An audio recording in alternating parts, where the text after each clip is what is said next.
bringing sports, entertainment, and technology podcasts together. This is SPNT. Red vs. Red is brought to you by Stitcher Smart Radio. Download the Stitcher Smart Radio app today at stitcher.com/SPNT.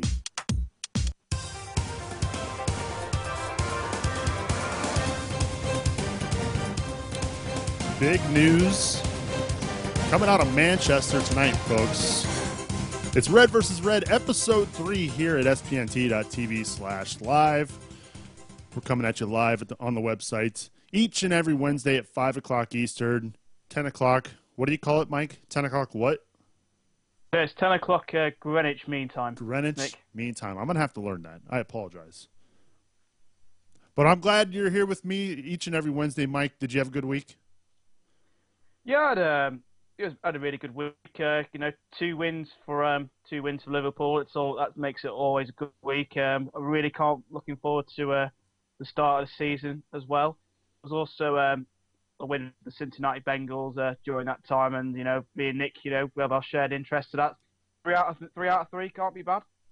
Yeah, it's kind of cool that you and I we get to talk about all of our favorite teams on Wednesday nights, which is kind of cool. But yeah, SPNT's Red vs. Red. Don't forget you can email us at redvsred@spnt.tv. You can follow us on Twitter. We're at SPNT_Red vs. Red. Each and every week, we spend 15 minutes on each team, Liverpool and Manchester United. This week, we flipped a coin. I won yet again, 3 weeks in a row. I have won the coin toss, so I elected to go first, talking about Manchester United. Obviously, we have some big news to tackle, so why don't we get right into it? Manchester United agreeing to terms with Arsenal for RvP, Robin van Persie, 30-goal scorer last year for the Gunners. And Mike, this is big news out of England in the Barclays Premier League. This is. Go ahead. Yeah, this is huge news for Manchester United and the Premier League, and I think it really changes the dynamic of the title race. You're signing the top scorer, last season's top scorer, and last season's Player of the Year. That's for what is believed to be a fee of £24 million. He's 29 years old. He's coming off what I can recall is really his first fully fit season for Arsenal. Yes. Personally, I can remember him single-handedly destroying Liverpool last season at Anfield, and it's just another weapon in United's never-ending arsenal, I'm afraid. Nick, you're saying that you're not that overjoyous about the move, though. No, I like the move in the sense that you're making your attack pretty tough to stop. But at whose expense? Now, if you're telling me Sir Alex is going to sell Dimitar Berbatov to somebody else for 10, 15 million pounds, however much he's going to get for Berbatov, who, by the way, a couple years ago was the Golden Boot winner for Manchester United. Believe it or not, that was just 2 seasons ago. So I don't know who gets left out here. You have an up-and-coming guy in Welbeck who is still trying to find his place in the team. You're going to what do you do with Javier Hernandez? I mean, Chicharito, we know he had an off year last year, but he showed signs 2 years ago that he could be a force in the Premier League. So I don't know. I like the signing in a sense that it keeps Van Persie away from City. But I still think they need to make another signing, more of a defensive-minded midfielder, hopefully to complement the offensive side of things, because you still have Rooney. You've got the 2 top goal scorers last year, and Rooney and Van Persie now lining up for Sir Alex. And I like the signing, I guess, but I don't know if it was a move they needed to make. But saying that, though, I agree with your point. You're weakening Arsenal by signing their best player. You're also keeping them away and out of Manchester City's hands. But the problem, I don't there was no stories, or it may have happened behind the scenes, that Man City ever seemed to make an approach for Robin van Persie. I think that Roberto Mancini is arguably quite happy with having Carlos Tevez and Sergio Aguero, and he has, Edin Dzeko coming off the bench. He seems quite happy with his strike force at Manchester City. Regarding the space in the United squad, you have to see it like this. I see it like this anyway. Robin van Persie has asked for a move away from Arsenal. He's saying, I'm not going to sign a new deal. He has 1 year left in his contract in which he could leave for absolutely nothing. The guy's available. The guy was the best player in the Premier League last season. I think that any club who can afford transfer fee and afford the wages, I honestly think that Sir Alex has made a great decision here. He's seen City, put up a fight. They won the title last season, and the signing of RvP could be really, it could push United over the line in the league and in the Champions League this season. You got to think again, Nick. It's strength in depth. It's another option. It's another player, and I honestly believe that he'll fit into the United team quite easily. He'll fit in seamlessly. It's up to the likes of now Welbeck and Hernandez to take that step up if Van Persie gets injured, which, look at his injury record, Right. he quite frequently does. He's also been told by the Dutch manager, I think it's I don't know if it's I think it's Van Hallo's in charge of the Dutch national team, that he's no longer their first choice centre forward. It's Klaas-Jan Huntelaar, which for me is an absolutely crazy decision. Van Persie is by far and away the better player. I think this signing also helps Kagawa fit in as well. He's bringing in a better player to help Shinji Kagawa fit into the Premier League. On the whole, I think it's a great sign for Sir Alex. I mean, it's 24 million quid. United are going to make more than enough money each season to offset that. Imagine the shirt sales, the added interest, the amount of fans they're probably going to pick up from the Dutch league. I think it's for the investment they've made, United, and what they could possibly win, and they're looking to win everything. I think it's a sound investment, and I think it's a great addition to the team.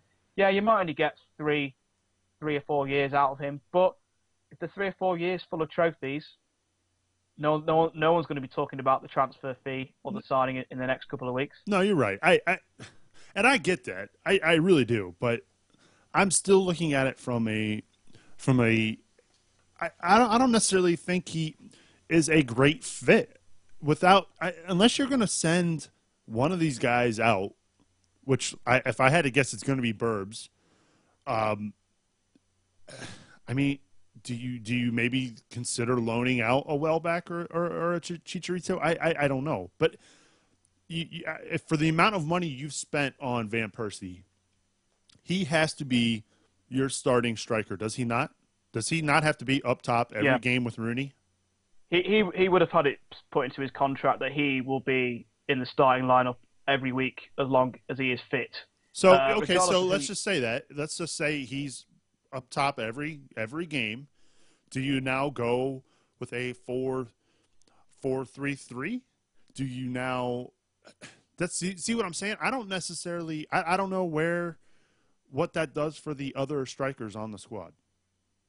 It does bring into question, I suppose, the formation again and how he is going to fit in the team.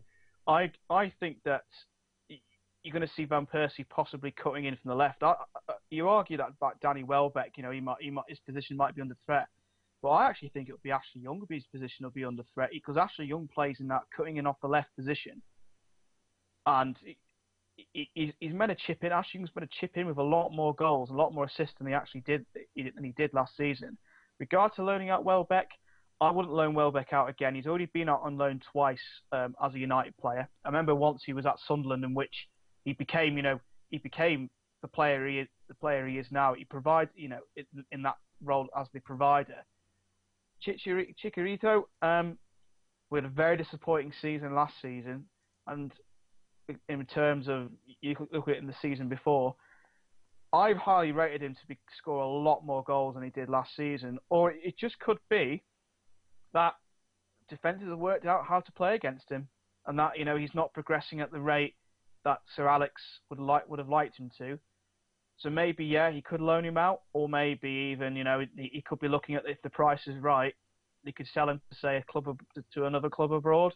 I'm thinking maybe a club in Spain or somewhere like Italy. It won't be the first time that Sir Alex has paid a lot of money for a centre forward. Well, he hasn't paid. He's paid £6 million for Chicharito. It won't be the first time he's paid a lot of money for a South American, and then just let him cut him loose because he can't perform. Diego Forlan, for example, right, came to United. United scored a lot of goals. He couldn't quite hack it the Premier League. He goes to Atletico Madrid, and then look at him go. He was like the world. He was like the best player at the last World Cup. So I don't necessarily think that letting Javier Hernandez go is going to be the worst thing in the world. But I wouldn't necessarily worry about the whole squad situation in terms of who's going to lose out, because I think it's a squad game now, and all that Sir Alex has added is strength in depth. What I'm interested to see is how Manchester City will respond to this. Because Ibrahimovic was transferred in the summer, Van Persie's now gone. They've not really made, in terms of really a marquee signing. Or does that mean they're happy with their team, or does that mean that are City going to have are City just waiting until the final day to make a big splash somewhere? What was quite interesting for me as well was, did you see the Community Shield at the weekend, Manchester City versus Chelsea? I did watch. You would probably argue that they are United's biggest rivals this season. What do you think of them, respective teams? I think City will be fighting for the Premier League title. I think it's between United and City. Chelsea, I think they still have some. I think they're going to have some growing pains. You lose Drogba right out of the gate. You're going to be. You've lost what's his name, Ivanovic, because of the red card. Yeah. So he's missing 3 games to start the season. I do not like David Luiz as your center back. I think he gets beat too often and gets caught moving forward way too much. And you have an aging John Terry who I'm not. I guess I'm just not sold on their defense. But I guess when you look at both of those teams, I still think City is obviously the better of their two. They've got a much better attack with Aguero and Tevez, and so I don't know. I still think it's United and City for the title, though. Yeah, I can't disagree with that. I think what we watched at the weekend were necessarily the pretenders to the throne, really. It doesn't seem as though that Man City are really, fitting. Chelsea's squad or Chelsea's new signings are really fitting it at the moment. Seems to be a bit of an argument stating that they spend a lot of money on Eden Hazard. He looks as though he's a bit of a prima donna so far. Yeah, when I saw Hazard play in the Community Shield game, this is the first time I had a chance to watch him play. He looked like he was just trying to do too much. Like the ball kept getting stuck under his feet. He tried to do that one back heel pass that he whiffed on and fell over and looked like an idiot. I don't know. Well, the jury's still out on him. Obviously, we know he had a great season last year in Ligue 1, but I don't know. I guess we'll wait and see. I mean, Right. Oscar's yet to appear in a Chelsea shirt yet this season. But you are correct that they haven't necessarily addressed the back four or the defense at all. And I agree with the points on like David Luiz. He's a bit of a suicide defender. In Europe it works. But you can get away with that in Europe at times, having that ball playing centre half. But in the Premier League with pace and power, it doesn't necessarily work. I think Luiz is a better midfielder person than a defender. I just think that with RV, but going back to RvP United, it really does change the whole dynamic. It allows United another centre forward, allows them another option. But it's going to be interesting to see how I was going to fit around Wayne Rooney, because Rooney has been the top dog at the club for so long. Maybe Rooney welcomes it though. I think I could see Rooney pushing more towards a playmaking type type player. I mentioned this last week on the show. Maybe more of a center forward, maybe attacking midfielder, and letting Welbeck and RvP up front. But I'm just hoping the deal is put in place and taken care of before Monday. Although I would be shocked if Van Persie plays Monday when they take on Everton. I doubt he will play on Monday. He could come in as a late sub, but yeah, he may very well be on the bench, but I can't. He played a lot. He played a full season at Arsenal. He was involved heavily with the Dutch squad during the Euros. He's at a new club, a new environment. Involved heavily. They played 3 games and looked terrible.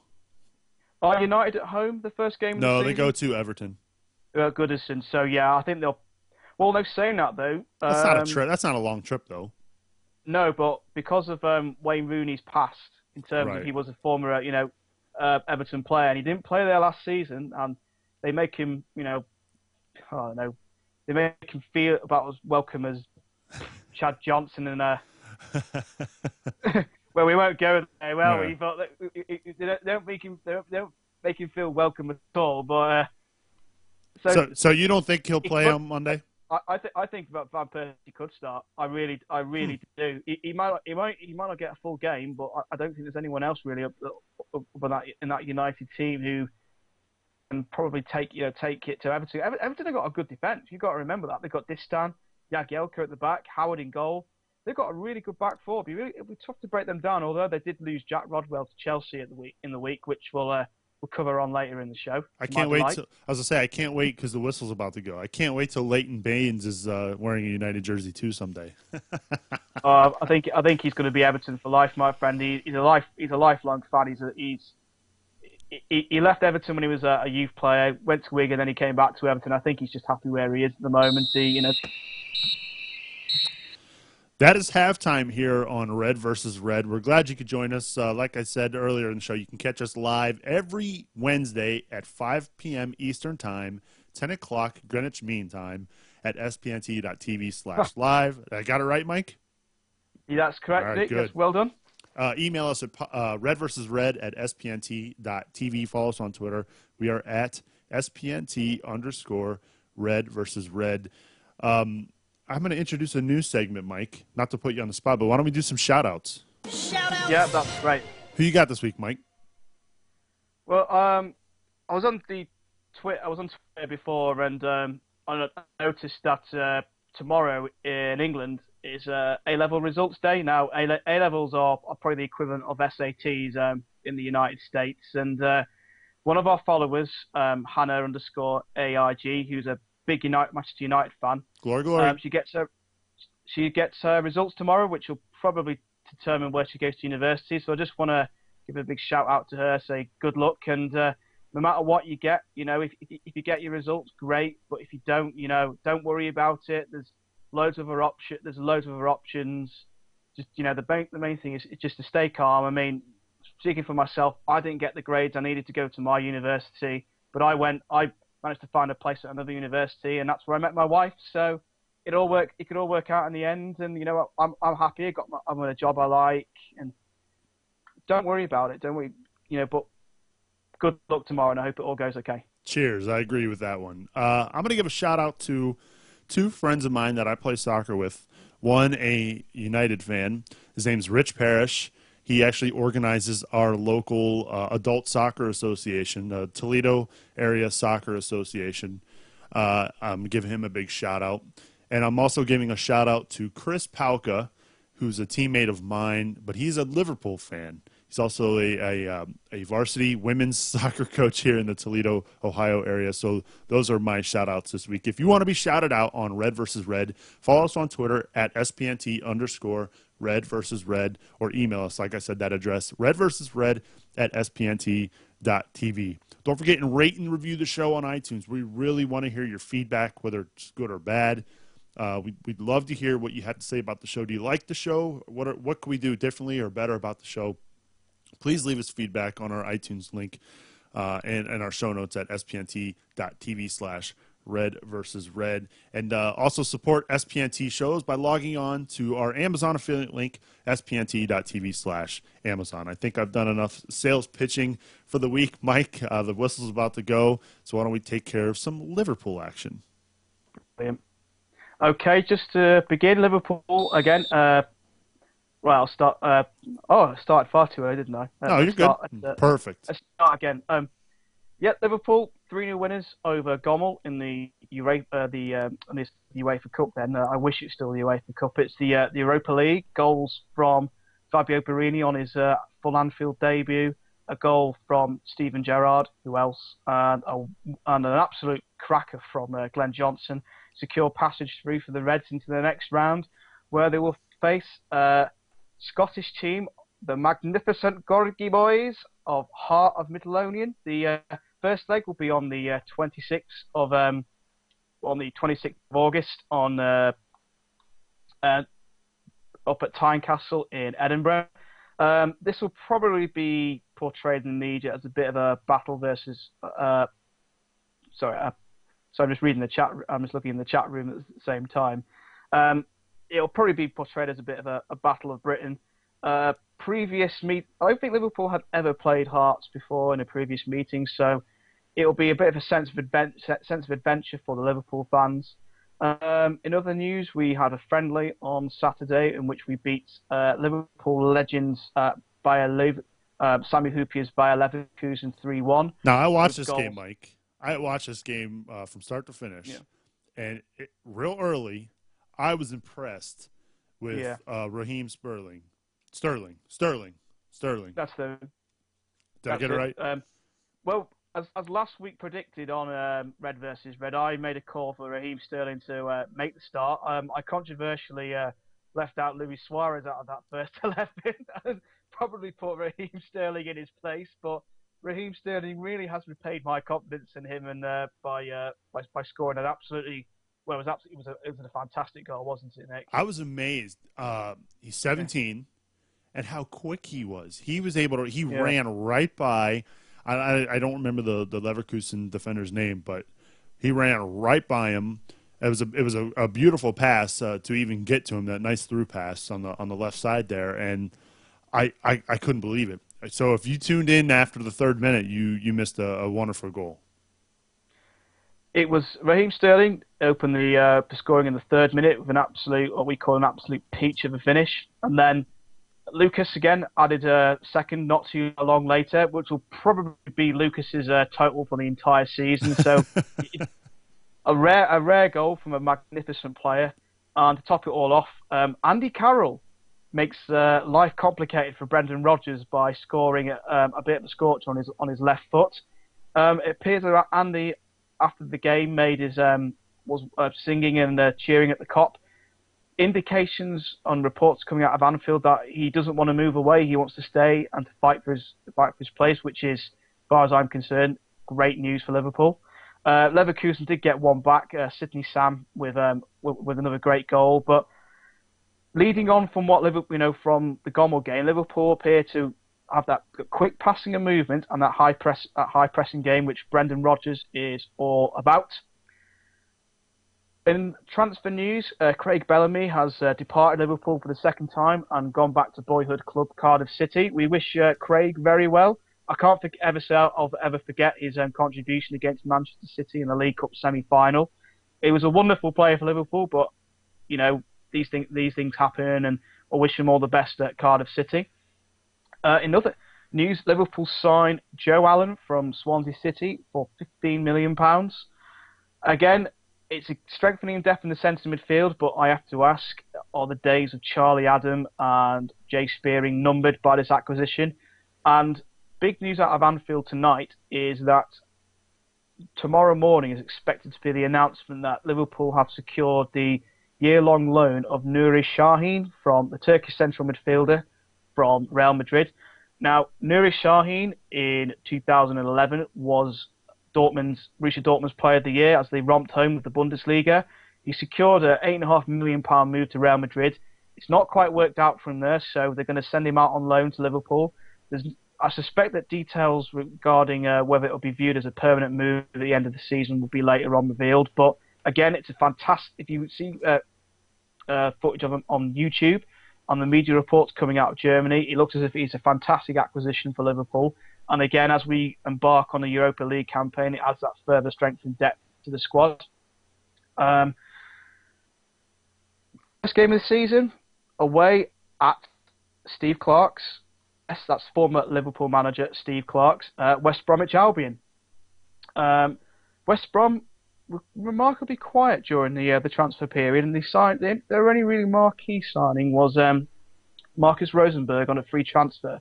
Swedish centre forward Marcus Rosenberg from Werder Bremen. A tough away day for the Reds, but they will be the overwhelming favourites, and it'll be a great test of character, and it'll be interesting to see how Brendan Rodgers will set up the team in what's going to be quite a vociferous environment.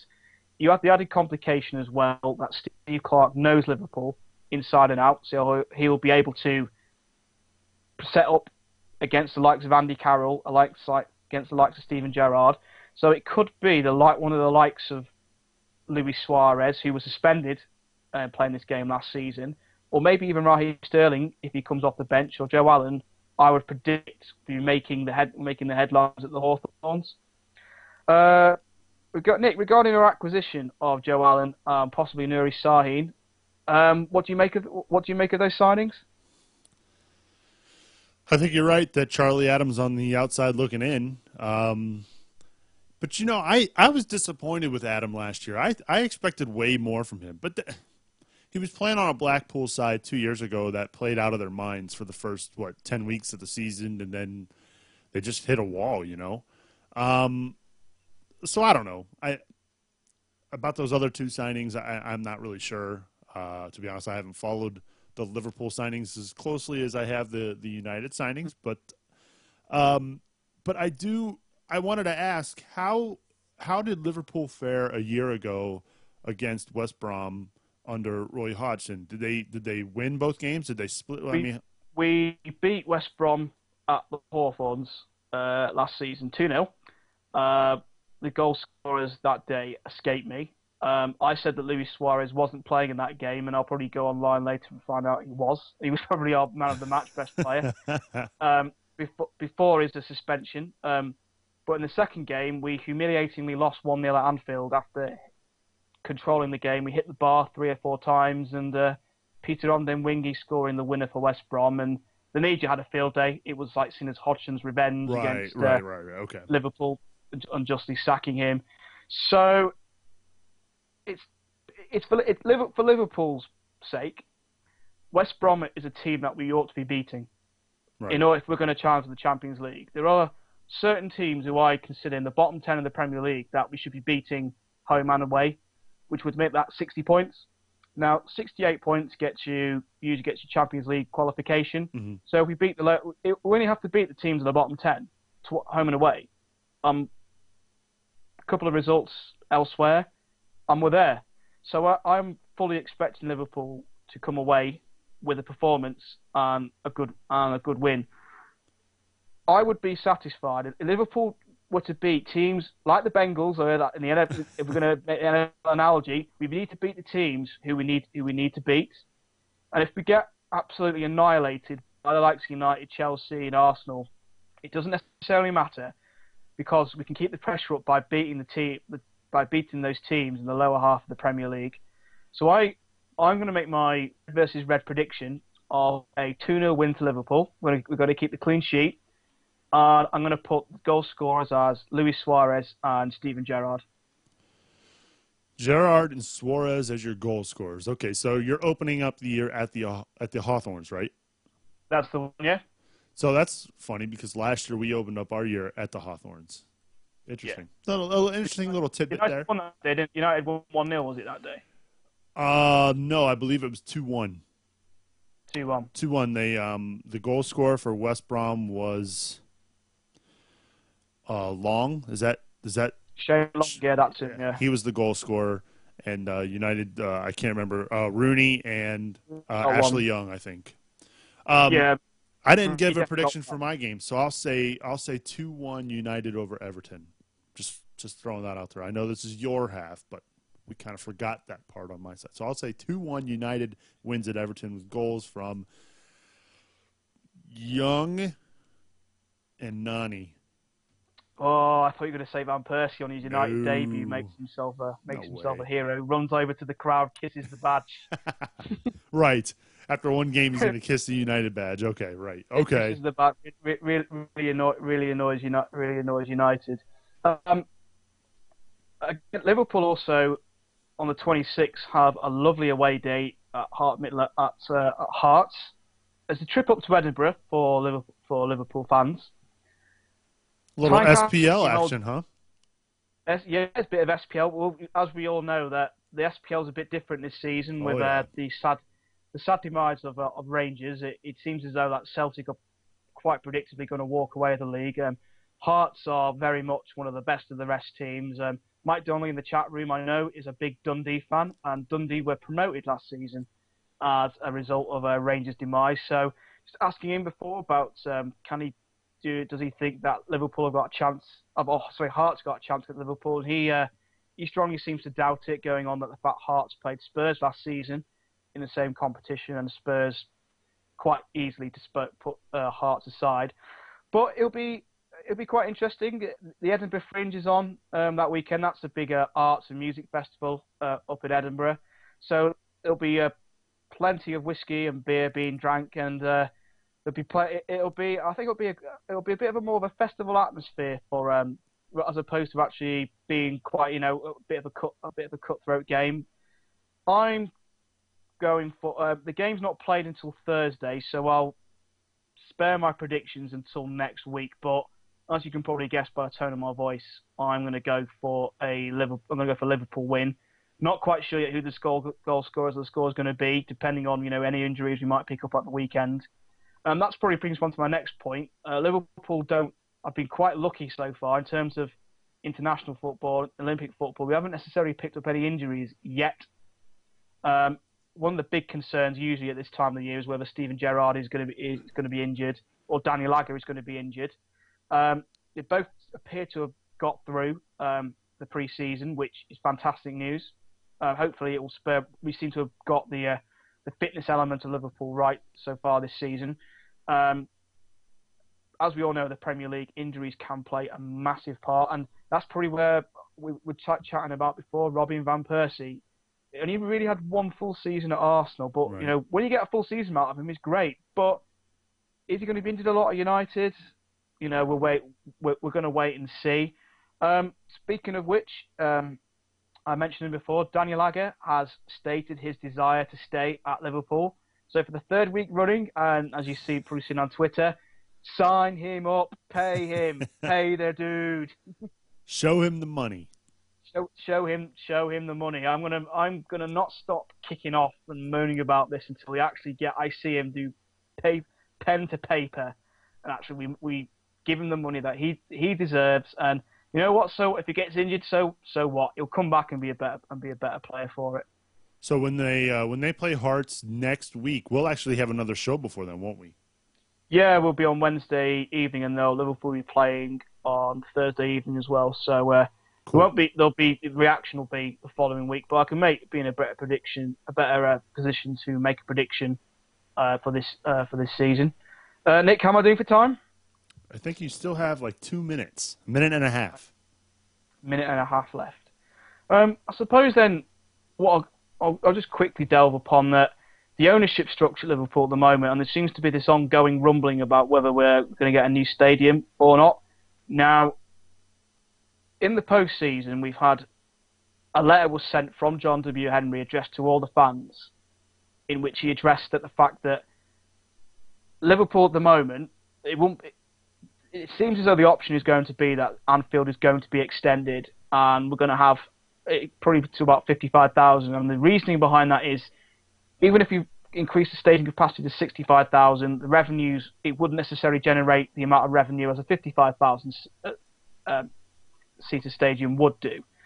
Now, this has been rumbling on at Liverpool for the past 5 or 6 years. There's been millions of pounds spent on planning permission. I work in town planning, so I know how much these things cost and all the loopholes they have to go through, and it is colossal. I'm coming from John W. Henry's background at the Boston Red Sox with a revamped Fenway Park.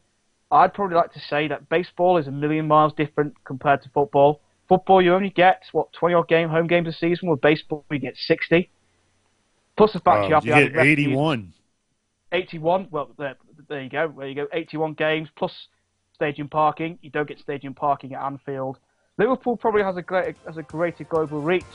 You can finish your point. Go ahead. I have a greater global reach than the Boston Red Sox, but I suppose my point is at the moment that really, John W. Henry, we have the planning permission for the stadium.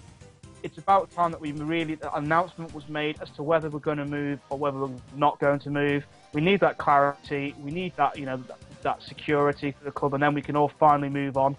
I personally would love to see us to a move ground. Yeah, Anfield is historic, but times change, and we can certainly incorporate, I believe, the Liverpool way and the famous Kop atmosphere into a new ground. Again, this is probably a point I'll touch on again during the remainder of the season, but I just thought I'd mention it out there and try and get some Liverpool fans debating about it yet again. Unfortunately, it's not a position that United will ever find themselves in. Old Trafford is very much next to industrial wasteland, and they seem to build a new tier every time Liverpool seem to play a game there. So, again, it's a topic that I'm going to probably delve into and back into again for the remainder of the season. So, Nick, we're now into stoppage time. We are in stoppage time. Music means stoppage time. We'll go ahead. We're going to predict the top 4, the teams getting relegated, the Cup winners, and Golden Boot Award winners. Mike, we've got 2 minutes. Give us your top 4 and your relegation teams. Okay, top 4, Man City, Man United, Chelsea, and I'm going to put Liverpool in the top 4. Wow. Look at you. I'm going United, City, Chelsea, Newcastle in that order. Okay. Relegation teams. Relegated will be Wigan Athletic. I think Norwich City are doomed. And I think that Southampton will go down as well. I'm going to give you a surprise team. I'll go Wigan. I don't know if they can escape it again this year, although I do like Roberto Martinez. Norwich City is going down, and I'm going to give you a surprise. Aston Villa. Relegated. Who's going to win the cup? Who's going to win the cups? I'm going to go for Manchester United to win the FA Cup this season. Carling Cup? And the league, it's changed name now. It's the Capital One Cup. Oh, I'm going to go for Newcastle. All right. I'll go with United to win the FA, and I'll say Liverpool is going to repeat as League Cup winners. Golden Boot Award. I'm gonna say Wayne Rooney. Wow, I second that one. I will also say Wayne Rooney. Mike, it's been a pleasure. We'll do it again next week, man. Definitely, man. Same time, same place? Same time, same place. Email us at redversusred@spnt.tv. Follow us on Twitter at SPNT_Red versus Red. Red versus Red is an SPNT production. For more information about our other podcasts, log on to spnt.tv. For Mike Smith, I'm Nick Subling. We'll see you next week on Red versus Red.